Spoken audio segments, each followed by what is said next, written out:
নমস্কাৰ সাংবাদিক বন্ধুসকল, বিশেষ এটা কাৰণত আপোনালোকৰ মাজলৈ আহিছোঁ। কাৰণটো হৈছে কি, কোকৰাঝাৰ লোকসভা সমষ্টিৰ সাংসদ নৱ শৰণীয়াই প্ৰকৃততে ট্ৰাইবেল হয়নে নহয়, বা শৰণীয়া কছাৰীসকল প্ৰকৃততে ট্ৰাইবেল হয়নে নহয়, বা তেওঁলোকে ট্ৰাইবেল ষ্টেটাছ পাইছে নেকি ভাৰত চৰকাৰৰ পৰা, এই বিষয়ে জানিবৰ কাৰণে আমি জনজাতি ছাত্ৰ সন্থাই এটা অনুসন্ধান চলাই আছিলোঁ। আৰু সেই মৰ্মে গুৱাহাটী মহামান্য উচ্চ ন্যায়ালয়ত এটা PIL কৰা হৈছিলে।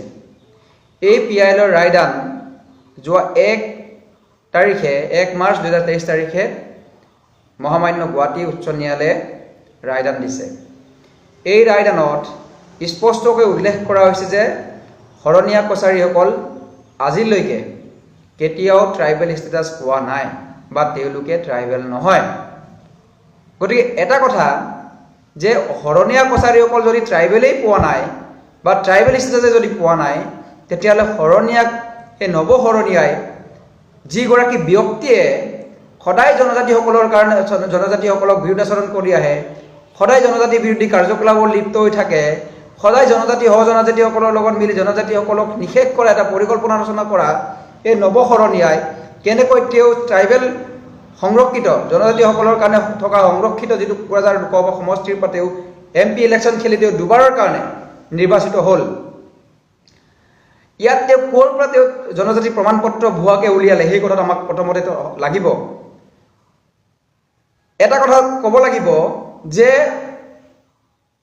তেওঁ ইয়াত স্পষ্টকৈ ইলিগেল কাৰ্যসূচীত মানে অবৈধ কিছুমান কাৰ্যসূচীত লিপ্ত হৈ আছে, আৰু সেই অবৈধ কাৰ্যসূচীত লিপ্ত থকাৰ কাৰণে তেওঁ ভুৱাভাৱে অবৈধভাৱে ফেকলি তেওঁ এটা জনজাতিৰ প্ৰমাণ পত্ৰ উলিয়াই তেওঁ আজি এটা MPৰ নিচিনা যিটো মৰ্যাদা থকা এটা সন্মানীয় সাংসদ পদত তেওঁ নিৰ্বাচিত হৈ আছে।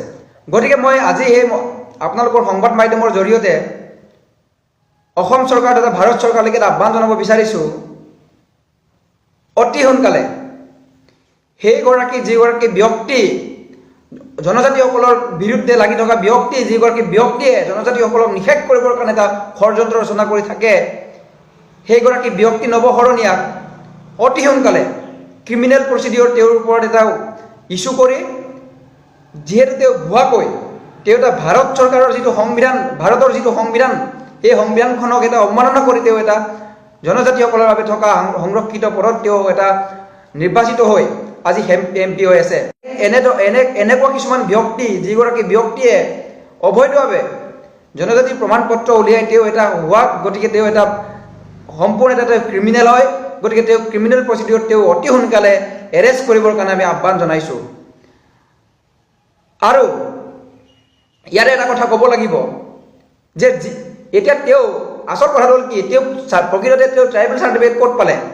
যদি তেওঁ ভাৰত চৰকাৰ বা পাৰ্লিয়ামেণ্টতে তেওঁলোকে পাছ হোৱা নাই বা আজিলৈকে তেওঁ ভাৰতত তেওঁলোকে আজিলৈকে বা ভাৰত চৰকাৰ তেওঁলোকক আজিলৈকে ট্ৰাইবেল ষ্টেটাছ দিয়া নাই, তেতিয়া তেওঁ ট্ৰাইবেল চাৰ্টিফিকেট ক'ত পালে? কোনে তেওঁক ট্ৰাইবেল চাৰ্টিফিকেট প্ৰদান কৰিলে, সেই বিষয়ে জানিব লাগিব। আৰু এই যিসকল মানুহে তেওঁক ট্ৰাইবেল চাৰ্টিফিকেট দিয়াত জড়িত হৈ আছে, সেইসকল মানুহকো অতি সোনকালে তদন্ত কৰি গ্ৰেপ্তাৰ কৰিবৰ কাৰণে দাবী জনাইছোঁ।